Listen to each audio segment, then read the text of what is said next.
Hi, I'm Polly Bath. I speak in schools throughout the country, helping to manage and change difficult classroom behaviors that interrupt instruction.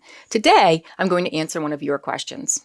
We have some students who just don't care about the consequences we give for their behaviors. What do we do then?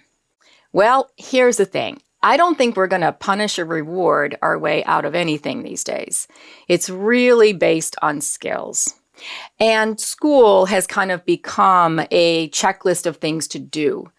I really feel that it's all about the culture of school that we want to make sure we're beefing up. I mean, kids should want to do this internally, not externally.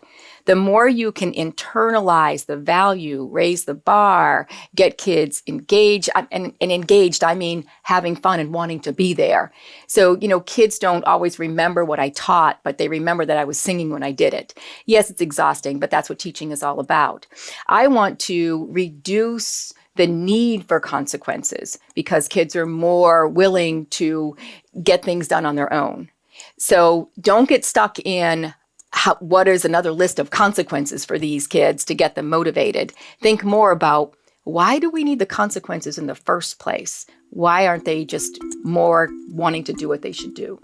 Don't forget to like, subscribe, hit the bell for notifications, watch these videos, and if you've got questions for future videos, include them in the comments below.